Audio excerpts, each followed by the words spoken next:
안녕하세요. 크립토 노마드입니다. 시장 분위기가 험악하다 보니까 마음 무겁게 느껴지시는 분들이 많으실 것 같습니다. 주식이든 암호화폐든 투자 시장에 들어와 있는 사람들이라면 대부분 힘겨운 시간을 겪을 수밖에 없는 그런 상황이 이어지고 있습니다.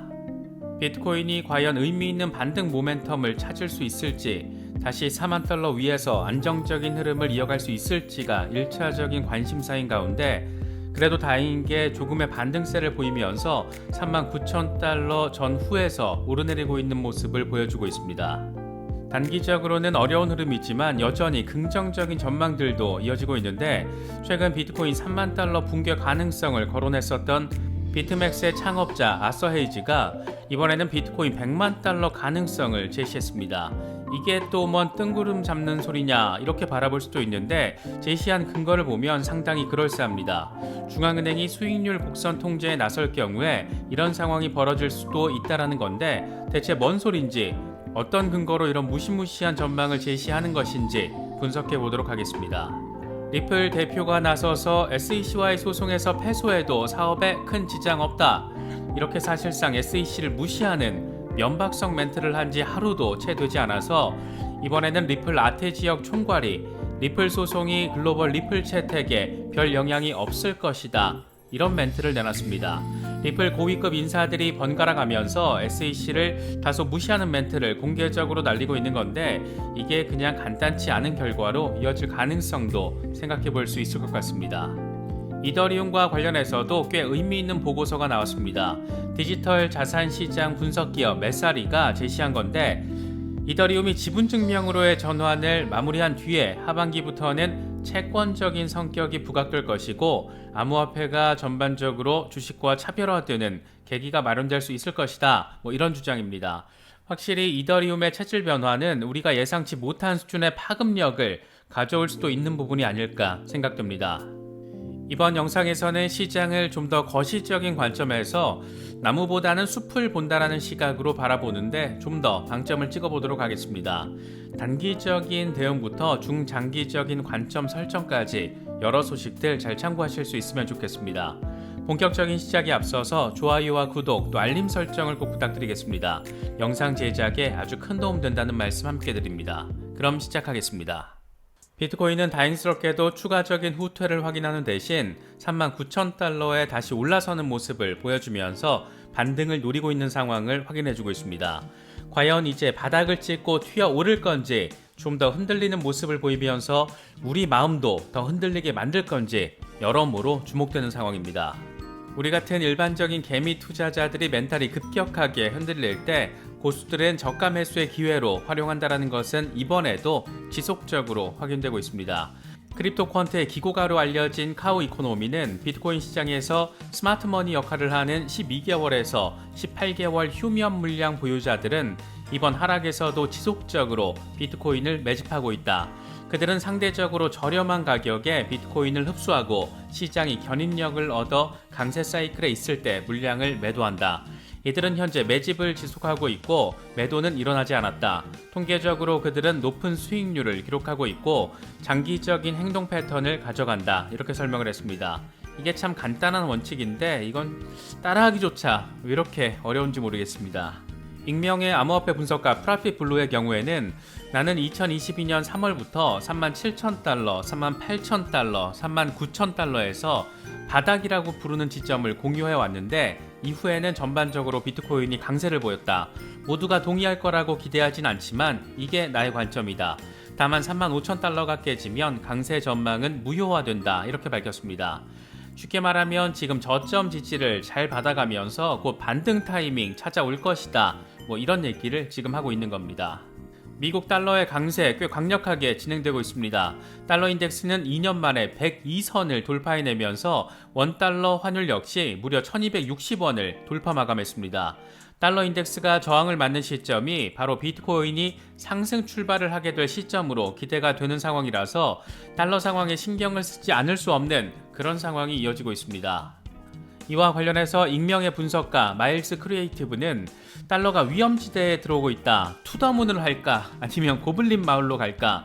이런 멘트를 날리면서 현재 저항선에 직면한 달러 인덱스 차트를 공유했습니다.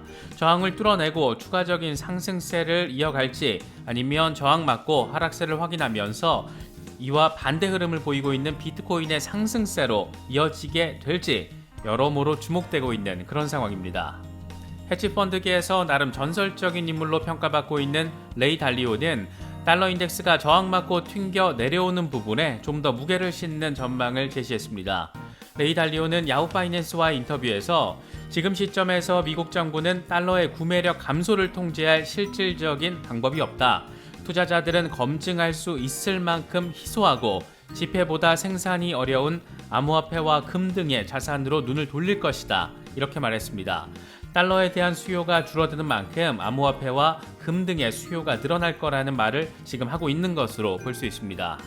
아마도 비트코인 가격 전망과 관련한 예측 가운데 가장 전폭적이면서도 동시에 현실성을 담보한 분석이 아닐까 생각되는데 비트맥스의 창업자 아서 헤이즈가 이번에는 비트코인 100만 달러 가능성을 제시했습니다. 이게 얼핏 들으면 비트코인 맥시멀리스트가 말하는 희망회로 이런 부분으로도 들릴 수가 있는데 그가 제시한 분석의 근거가 꽤 그럴싸합니다. 그는 자신의 블로그를 통해서 미국이 수익률 곡선 통제에 나설 경우에 비트코인 가격은 100만 달러까지 오를 수 있다. 이렇게 멘트를 날려줬습니다. 그러면서 뉴욕의 암호화폐 채굴 금지 법안 통과는 주권국의 통화저축 포트폴리오에서 비트코인의 필요성을 광고하는 조치다.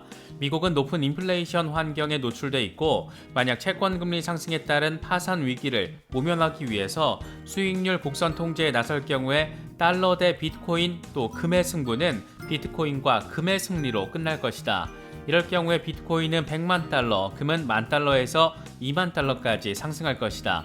즉 수익률 곡선 통제 시행은 비트코인 100만 달러라는 뜻이다. 이렇게 설명을 했습니다.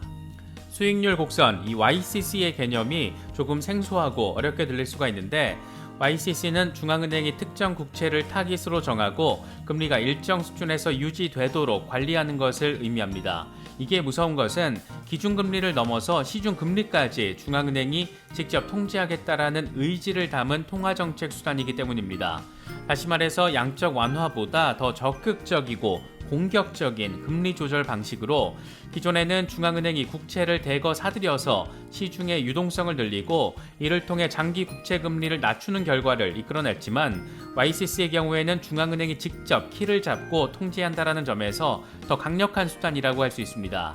사실 이건 미국 연준이 2년 전부터 한 번씩 언급했던 통화정책 수단이기도 한데 지금처럼 인플레이션이 통제 불능 상황으로 이어지고 앞으로 스태그플레이션까지 덮치게 된다라면 중앙은행이 다소 우악스럽더라도 YCC를 시행할 가능성도 생각해 볼 수 있는 상황이 지금의 현실입니다.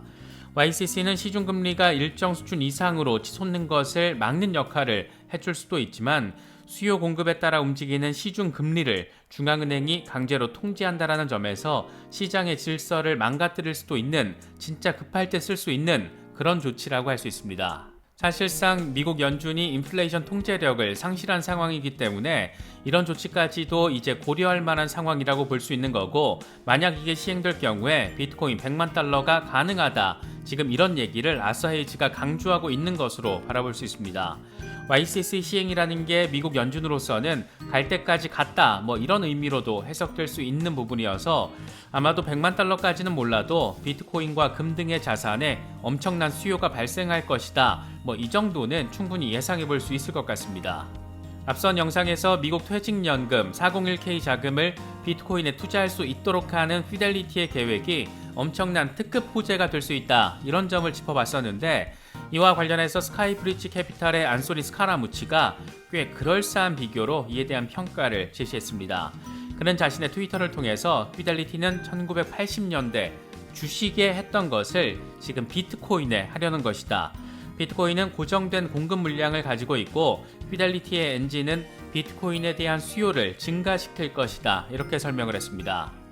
401k는 1982년부터 시행된 뒤에 주식에 대한 수요를 늘려서 주식 가격 상승에도 큰 역할을 한 것으로 평가받고 있습니다. 안소니 스카라무치는 401k가 1980년대에 그랬던 것처럼 비트코인에 대한 수요를 급증시켜서 가격을 크게 상승시킬 거라는 나름의 그럴싸한 분석을 제시한 것으로 바라볼 수 있습니다. 디지털 자산 데이터 분석 기업인 메사리가 이더리움과 관련해서 의미 있는 보고서 하나를 제시했습니다. 이더리움이 암호화폐 시장과 주식 시장의 탈동조화를 주도할 것이라는 내용인데, 그 분기점으로는 이더리움의 지분증명 전환 시점이 될 것이라고 예측했습니다. 메사리는 이더리움 지분증명 전환이 이루어지면 이더리움은 인터넷 세상의 국채 지위에 오르게 된다. 안정적으로 스테이킹 이자를 지급하면서 상대적으로 부도 위험은 낮기 때문이다. 이렇게 설명을 했습니다.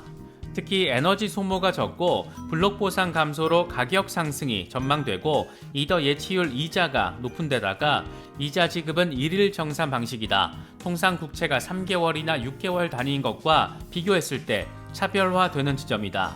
이런 것들을 고려하면 월가 투자자들이 매력을 느낄 수 있는 투자 수단이라고 할 수 있다. 이렇게 긍정적으로 평가를 했습니다. 이더리움 수량을 늘려가는 계획을 하고 계신 분들에게는 꽤 참고할 내용이 많은 그런 분석인 것 같습니다.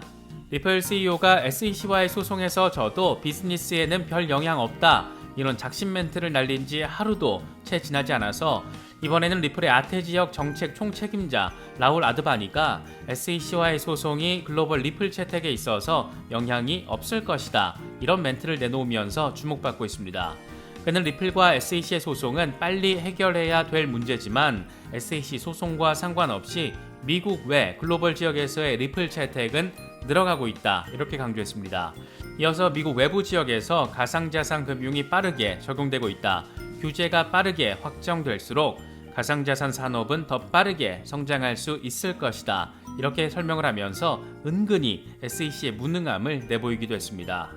리플의 고위 관계자들이 거의 동시에 SEC에 대한 공개 면박을 주는 작심 발언을 이렇게 제시하면서 일각에서는 리플이 최악의 상황에서 미국 시장을 배제하는 것 아니냐 이런 말들도 나오고 있는데, 일단 소송이 길게는 1년 가까이 추가로 더 이어질 수도 있는 상황이 현실화될 수 있다 보니까 소송 리스크를 최소화시키려는 의도성을 가지고 소송은 소송대로 지금까지 그래왔던 것처럼 진행을 하고, 또 지금껏 그랬듯이 생태계 확장에 조금 더 힘을 쏟겠다라는 의지를 공개적으로 내비치고 있는 것이 아닐까, 개인적으로는 이런 관점으로 바라보고 있습니다.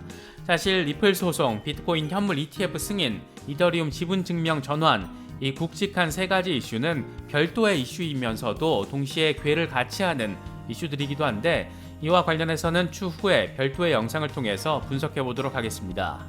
이번에 준비한 영상은 여기까지입니다. 여러 소식들 잘 참고하시면서 시장 대응하실 수 있으면 좋겠습니다. 영상이 도움이 되셨다면 좋아요와 구독 또 알림 설정 꼭 부탁드리겠습니다. 영상 제작에 아주 큰 도움 된다는 말씀 함께 드립니다. 언제나 성투하시기를 기원하겠습니다. 시청해주셔서 감사합니다. 지금까지 크립토 노마디였습니다.